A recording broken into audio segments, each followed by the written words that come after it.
G'day sports fans, my name's Ian Campbell from Fortem Australia, a charity that supports the mental health and wellbeing of first responders and their families, the people who protect and care for our communities.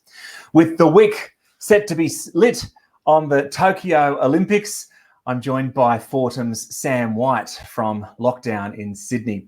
Sam, how are you going? There are a few early Olympic events this week that you've worked into your working from home lockdown routine.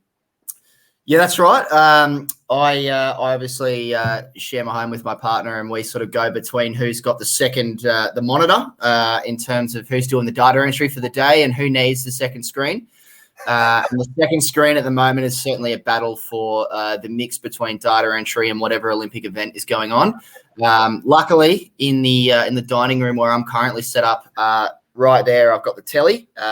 So we've both got access to the Olympics at any given moment, which is crucial to our mental fitness at the moment. That's for sure.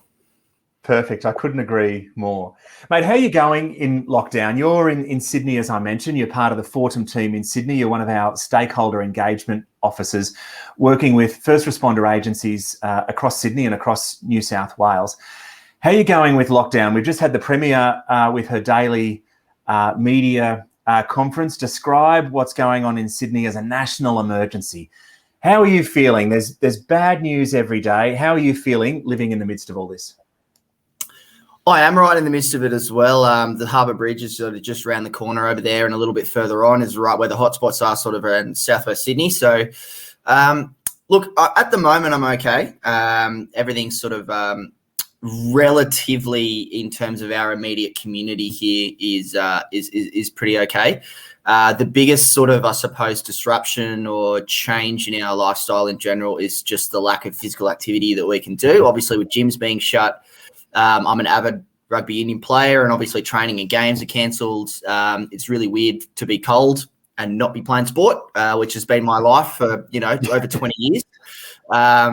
But in general, it's all okay. And the way that the world is now, in terms of us being able to, play trivia games and Skype and Zoom and Facebook video and all that sort of stuff, we're only a click away from our sort of friends and family anyway. So for the most part, it's all right. But definitely itching to be able to get out of lockdown either way. Sam, communities across Australia have been terrific in responding to the health messages, being patient and really pitching in and doing what we need to do to get through this over the last 18 months. But the time factor, I think, is starting to wear on people, the fact that we have been living with this for 18 months. And more I'm starting to see people be frustrated, perhaps angry, where they haven't been before. You feeling that in yourself, that frustration? You've seen that in yourself and those around you? And if so, how do you control that in the midst of this? Incredibly frustrated, mainly because in, what's the date today, the 23rd. So in almost exactly 3 months' time, I'm supposed to be getting married. So ideally we'll be going ahead with that. But obviously if the current restrictions hold their course, it might be a 2022 wedding, not a 2021 wedding. But in terms of how I feel about it, there's, other than what we can do with our own movements in terms of where we go and the masks we wear and the sort of PPE that we have and all that sort of stuff. The only reason I'm not losing my mind and all that sort of stuff is there's not much else we can do. There's no point losing our mind over what we can't control. Yeah. We can control our own movements and make our own contributions to the safety of our community in general. But as something my dad would say, play the cards you've got. And the cards we've got are basically our own movements and our own well-being, and can't worry about too much more than that. Hope that everyone else does the same. And if they do the right thing, as we all hopefully will do and are doing, then it'll be over sooner rather than later. Super smart advice. How are the first responders going that you work with? They walk in different shoes to you and I and most people in our community. They carry an extra weight, an extra responsibility every day, but especially so during these COVID-19 times. How are the first responders going that you work with every day? It's another challenge. Things like, depending on which agency we're talking about, whether it's fire and rescue, RFS, police, ambulance, they've all got their usual skills-based stuff they do in terms of training and upskilling and all that sort of stuff that would typically be face-to-face. But, of course, they've had to transition that into online. Being able to connect with individuals can be hard in sort of regional and rural New South Wales, where the connectivity that we sort of take for granted in the sort of urban areas they don't have out there for whatever reason, whether it's just access or digital literacy or any of those sort of factors. So it's a bit of not this again, because we've already been through this sort of several times. This one sort of obviously worse than the past. So in some ways, it's a bit of a falling back into the speed in which our first responder communities have sort of transitioned back into sort of online engagement has been really rapid, because unfortunately we've had to do this before. But yeah, it's a bit of a not this again. And there was that beautiful moment sort of 3 or 4 months in a row where we were out, we were doing stuff again, we were face to face with our communication. I was going to meetings and I wasn't having meetings from my dining room table. And, but look, they're so resilient, and, they're the face of our community in so much of the stuff that we're doing. And in some cases, they're sort of seeing the worst of our community in terms of dealing with the people that are flouting these sort of rules and regulations that we're under. So I've got a really high amount of respect for the work that they're getting through and the diligence in which they're doing it. Yeah, we're also grateful to the fact that our police officers, our AMBOs, our fireys are all out there showing up for work every day during this. We should all be grateful and thankful. Mate, let's come back to the Olympics. I can't help but think the Olympics at this time is perhaps a silver lining to lockdown. As you say, you've got your work computer in front of you, but the TV is off to the corner there, with one eye on all sorts of sports. I can't help but think the Olympics has come along at a good time. I couldn't be better.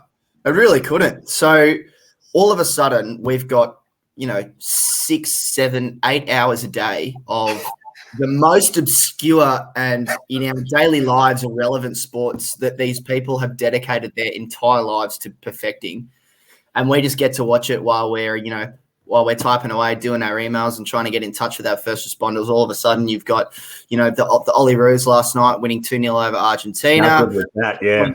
Yeah, day one on Wednesday, our softball team getting absolutely horsed by Japan. But, it's just so great to have that sort of freedom where one of the things I love the most about the Olympics, sort of similar to like a British and Irish Lions rugby tour, is rarity. So you don't get them that often. You get NRL every week. You get, the Big Bash comes around every year, and Super Rugby's here every week, and the AFL's there every week. But the Olympics is only for 2 weeks every 4 years. And it's just, you don't get that. Obviously, you don't get it that often. So when the opportunity comes around, I'm just like a sponge trying to soak it in. I don't know anything about rowing. I mean, they're moving backwards at medium speed, but I'm watching it, and I wouldn't other times. So yeah.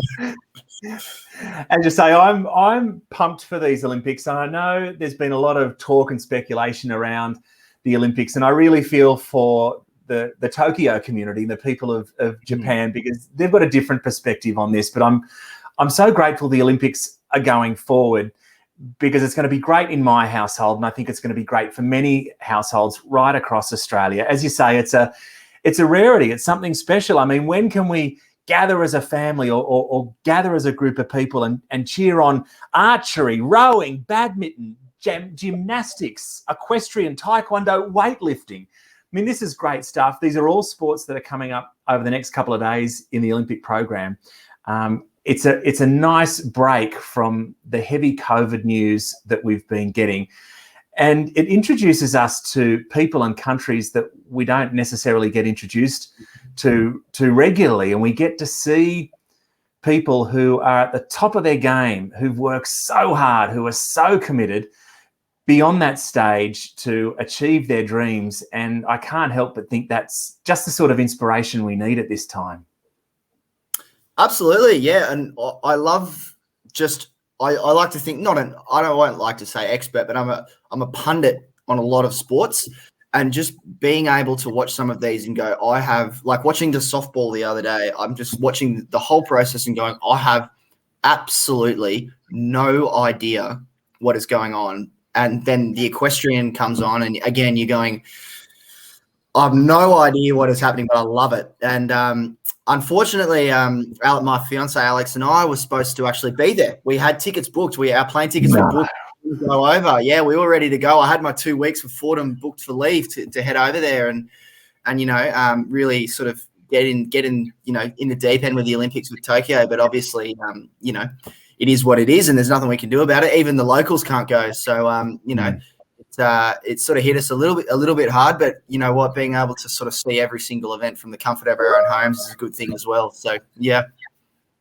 Mate, the fact that you've missed out on going to the Tokyo Olympics, hopefully karma plays its role and you get to have your wedding as you guys plan. That would be good. Yeah, that would be good. I heard an interesting stat on the radio this morning about the Olympics that only 1 in 4 world champions actually get a gold medal at the Olympics. And that's the other thing that I love about the Olympics. You just don't know what's going to happen or who's going to step up to claim a medal. It's an edge of your seat ride, and it couldn't have come at a better time.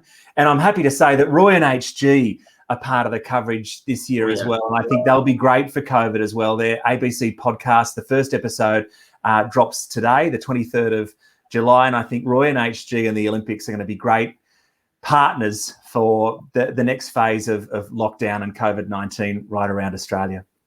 Sam, thanks so much for sharing your time, sharing your wisdom and experience with us today. We all wish you well. I'm sitting here in the Canberra bubble, and I, wish you and your friends and family in Sydney well as you battle on with this. We're with you, and we wish you well. Thanks, mate.